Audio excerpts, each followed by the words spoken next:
from the News Channel 5 Network. This is OpenLine.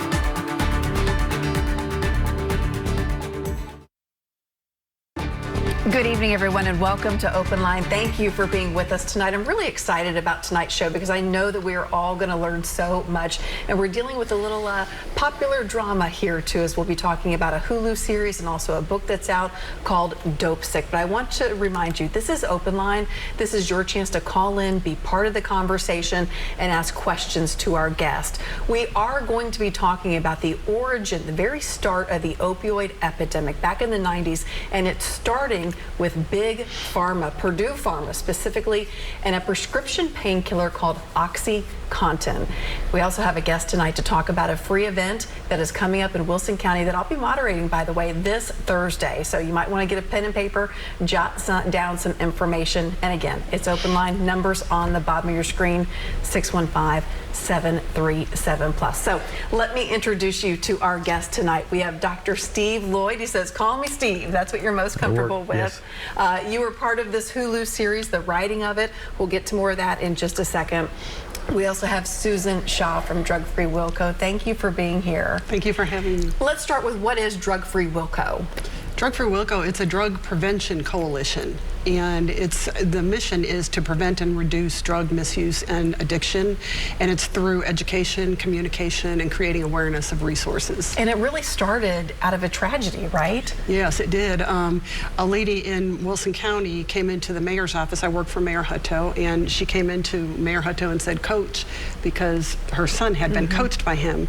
Her son died from an overdose. That was February of 2018, and it was a typical case of back injury, pain medicine, escalated, drugs from the street, and then laced with fentanyl. And she said, we need resources here in Wilson County. And so he gathered together a group of people, 20 to 25 people, and said, what are we going to do about this? And that was the seed that started the coalition. Yeah, and it does a lot in Wilson County. I know it's something that is talked about in my church quite often, about different resources that can help Drug Free Wilco, different things that Drug Free Wilco is doing. Big event coming up Thursday night that's going to be really special. I'm glad to be a part of it. Tell people about it. Okay. It's called Dopesick, and it's a moderated panel discussion. And of course, you're moderating for us, which is wonderful. And this is a panel discussion to discuss the opioid crisis, specifically related to Dopesick. Dopesick is a book that was written by Beth Macy, and it was turned into a screenplay, and it's a Hulu series. And Dr. Loyd here was the physician that the story was partly based on, and helped the writers with it.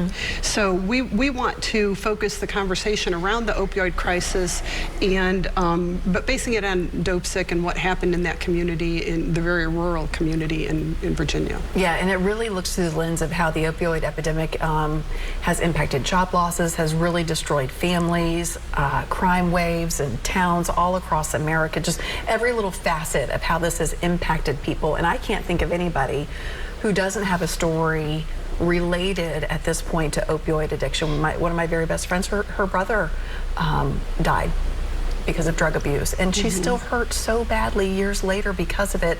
Steve, I want to call you Dr. Loyd. Okay. I'll call you Steve because that's what you asked. Sure. You have a lot of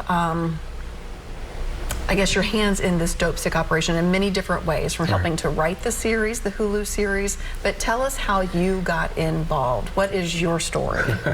I got involved, Carrie, because this was me. Yeah. So I was a young doctor in East Tennessee in my last year of residency training, and got addicted to OxyContin and Xanax.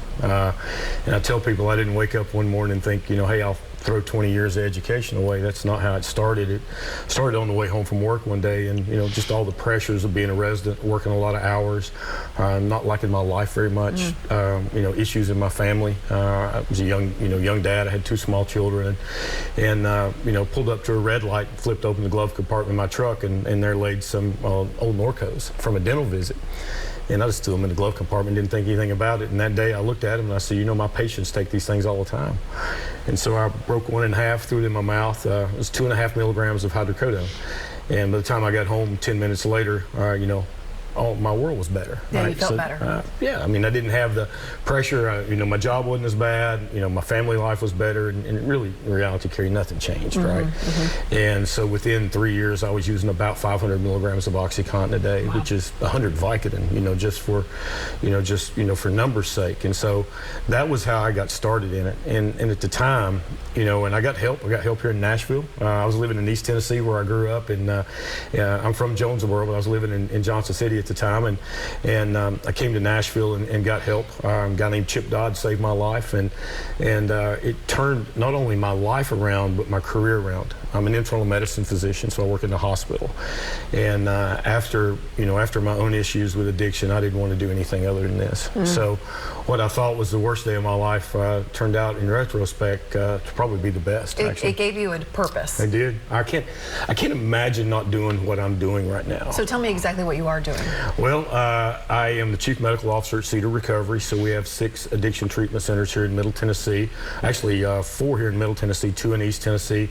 I have a clinic in Newport, Tennessee, which is right outside of Gatlinburg and Pigeon Forge, that's involved with the criminal justice system in the 4th Judicial District there. So we're actually treating people who are incarcerated with opioid addiction while they're incarcerated, so that when they come out, we can continue their treatment.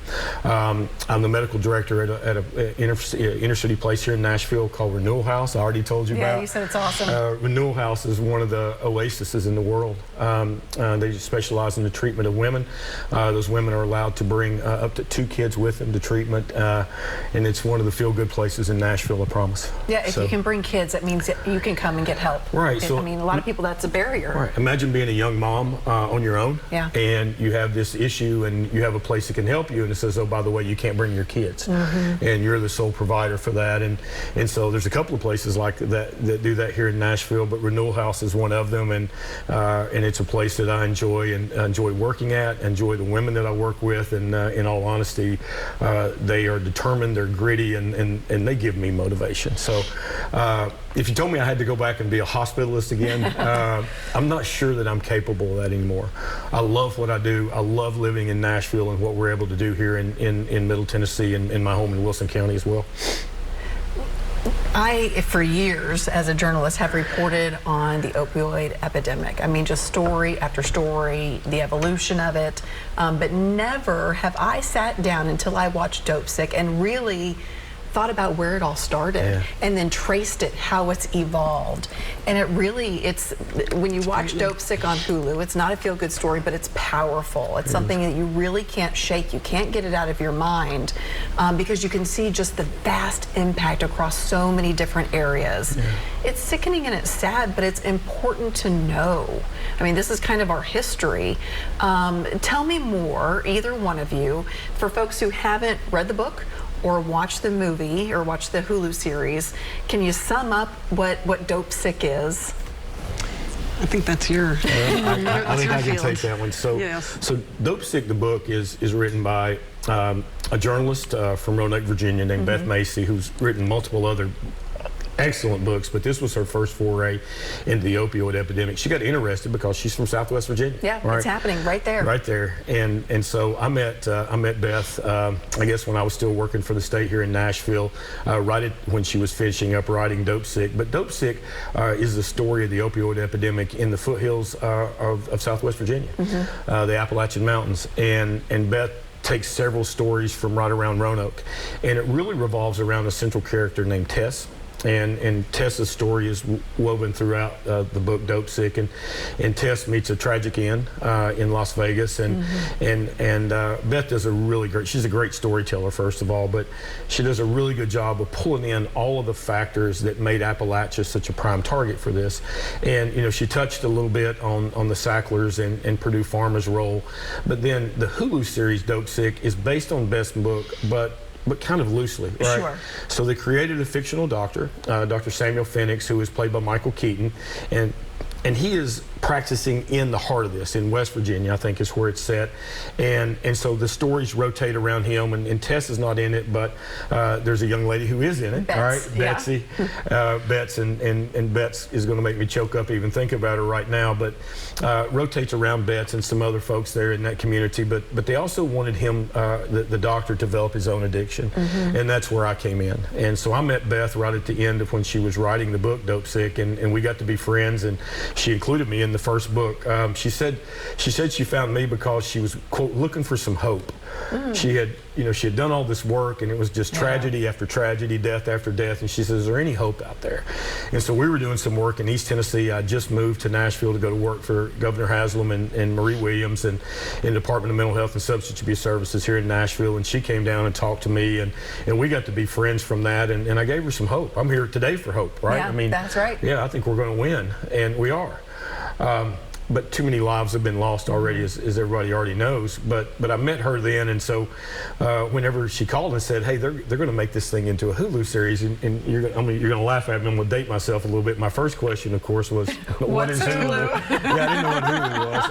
It's a streaming service like Netflix. My kids explained that to me, and so and we're going to have a fictionalized doctor, and we're going to give him his own addiction. And so basically, she wanted to know, could they run some ideas by me to see if they're realistic or not. And so we did that for a little bit, and some of them were off, some of them were close, and finally Danny Strong said, well, why don't we just use yours? We know those happen, because I came out of residency in 2000, 2001, so right at the start of this, and my addiction had started in residency, so I had a unique perspective of having a drug marketed to me by the reps that I was already addicted to. Yeah. So when I'm watching the series, particularly in the first 3 episodes with the interaction of I always call him Kenny because he was on We Were the Millers, but you know what I'm talking about, yes, right? I do. Right. Yes, the drug pharmaceutical rep. So he's sitting there telling, Dr. Phoenix that, the drug is less than 1% addictive. And I remember sitting there having the reps tell me that, and I'm addicted to it. And you're addicted to it, you're thinking that. Yeah. I mean, were you thinking BS in your mind, or you're just thinking, I mean, what were you thinking in your mind? The sad part was I wasn't thinking anything, because that's what people don't understand about addiction, is that whenever you're addicted to that substance, it's all that matters. All right, I love my kids, I love my family. That's all that mattered. And that's what people don't understand. And so looking back on it now, I didn't think anything. Right. My only thought was, do I have enough to get through the rest of the day? And so we did that, and it was a unique experience. I'll probably never get to do that again. It happened during the pandemic, and as I told you, we didn't know who was cast in what roles at the time. Yeah, Michael Keaton. Yeah. So not bad. People say, "Oh, you got played by Batman." I said, "Well, probably more like Beetlejuice," but that's okay. And I thought he did a fantastic job. But as I'm watching it, I don't know what stories they're including and what stories they're not including. And so for me to sit there and watch that, because in all honesty, Carrie, I thought I'd take most of those things to my grave. But the people who helped me kept telling me about, you have to face these things. You have to face them, and things I didn't want to face, and a lot of issues in my life that I'm not proud of. But I didn't start to get better with them until I owned them and tried to do something decent with them. So it was neat for me to get to watch it. It was neat to be involved in the process, and I've loved how successful it's been, because it gets the story out there. This didn't happen by accident. Nope. There's a group of people out there that absolutely do not care about human life. And they market them. That's where we have to take a quick commercial break, but that is exactly where we're going to start, so people can understand really the origin of this epidemic that we talk about day in, day out on the news, and many of you live. So if you want to be part of the show tonight, give us a call during the break, 615-737+. We're coming right back.